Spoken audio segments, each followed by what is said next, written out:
முட்டை விலையில் மாற்றம். ஹட்டன் கண்டி பிரதான வீதியில் விபத்து, 3 உயிரிழப்பு. கிராம சேவகர் தாக்கப்பட்டு வைத்தியசாலையில் அனுமதி. புதிய அரசில் எந்த விடயங்களும் முன்னெடுக்கப்படவில்லை.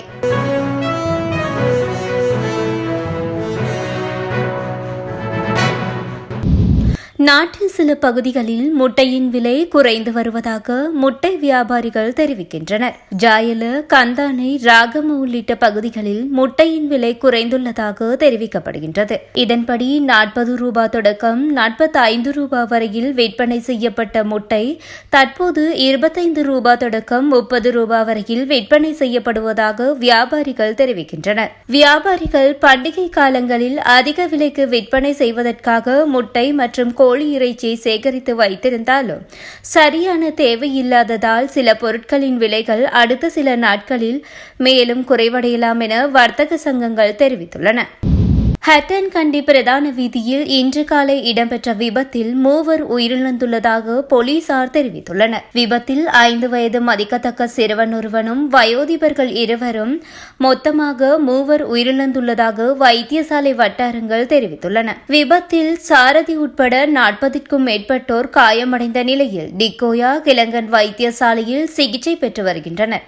இதில் சிலர் கண்டி மற்றும் நாவலப்பிட்டிய வைத்தியசாலைக்கு மேலதிக சிகிச்சைக்காக மாற்றப்பட்டுள்ளனர். விபத்தில் காயமடைந்தவர்களின் சிலரின் நிலைமை கவலைக்கிடமாக இருப்பதாகவும் வைத்தியசாலை வட்டாரங்கள் மேலும் தெரிவிக்கின்றன. ஹட்டனிலிருந்து கண்டி நோக்கி பயணித்த தனியார் பேருந்து வீதியை விட்டு விலகி தேயிலை தோட்டத்தில் கவிழ்ந்ததில் குறித்த விபத்து இடம்பெற்றுள்ளது. ஹட்டன் பகுதியிலிருந்து பயணிகளை ஏற்றிக்கொண்டு கண்டி பகுதிக்கு சென்ற குறித்த பேருந்து இன்று காலை 10 மணியளவில் பாதையை விட்டு விலகி சுமார் 20 அடி பள்ளத்தில் பாய்ந்து விபத்துக்கு உள்ளாகியுள்ளது. இவ்விபத்தில் பேருந்தில் பயணித்த 50 பேர் படுகாயங்களுக்கு உள்ளாகியுள்ளனர்.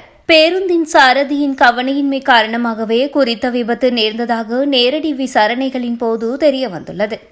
குறித்த பேருந்தில் 54 பேர் வரை பயணித்துள்ளதாகவும் இவ்விபத்தில் காயமடைந்த 50 பேர் வரை டிக்கோயா ஆதார வைத்தியசாலையில் சிகிச்சை பெற்று வருவதாகவும் வைத்தியசாலை வட்டாரங்கள் தெரிவிக்கின்றன.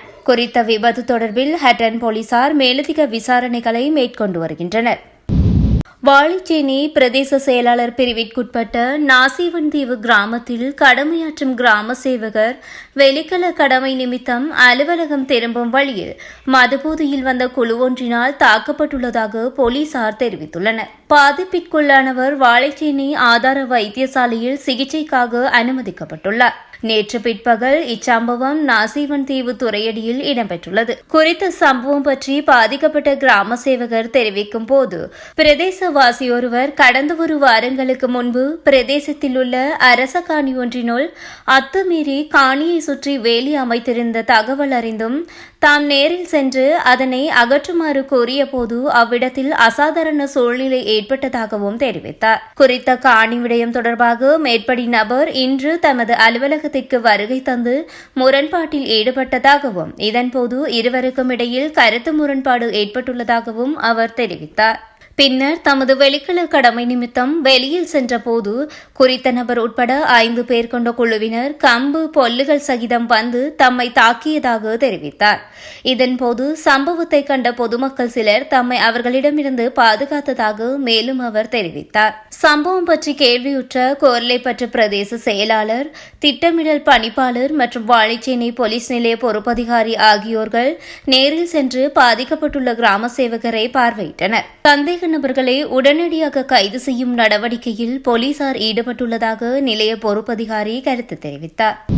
புதிய அரசாங்கம் தனது ஆட்சியிலேயே இடம்பெறுவதாக குறிப்பிட்டு எந்த விடயங்களும் தற்போது முன்னெடுக்கப்படவில்லை என முன்னாள் பாராளுமன்ற உறுப்பினர் MK சிவாஜிலிங்கம் தெரிவித்தார். 13ஆம் திருத்த சட்டத்தின் கீழ் தமிழ் மக்களுக்கான பிரச்சினைகளை தீர்ப்பதற்கு இந்தியா செயற்பட்டு வருகின்ற போதிலும் எமது புதிய அரசாங்கம் அதில் பெருமளவு கரிசனை காட்டவில்லை என்றும் MK சிவாஜிலிங்கம் குற்றச்சாட்டை முன்வைத்தார். ஜனாதிபதி இந்தியா சென்று இந்திய பிரதமருடன் சந்தித்து கலந்துரையாடியுள்ளார். அனைத்து தமிழ் தரப்பினருடைய கோரிக்கையாக இருந்து வருவது சமஷ்டி கோரிக்கையாகும்.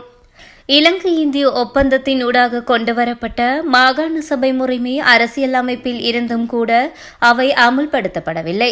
தற்போது இந்தியாவை சந்தித்த ஜனாதிபதி கூட அரசியல் உரிமை தொடர்பில் எந்தவிதமான திட்டவட்டமான உறுதிமொழிகளையும் வழங்கவில்லை. அடுத்த ஆண்டு தேர்தல் நடைபெறும் என்று தெரிவித்திருக்கிறார். புதிய அரசியல் அமைப்பு கொண்டுவரப்படும் என்று தெரிவித்திருக்கிறார். அரசியலமைப்பு என்பது பழைய முந்தையிலேயே புதிய கல்லு போன்று இருக்குமே தவிர எவ்வித தீர்வும் கொண்டதாக இருக்கப் போவதில்லை. முதல் தடவையாக இனவாதத்தை கொண்டிருக்கக்கூடிய ஒரு அரசு பதவியேற்றிருக்கிறது. இவ்வாறு மிக பெரும் வெற்றி பெற்றும் கூட அவர்களது சிந்தனையில் பாரிய மாற்றமில்லை.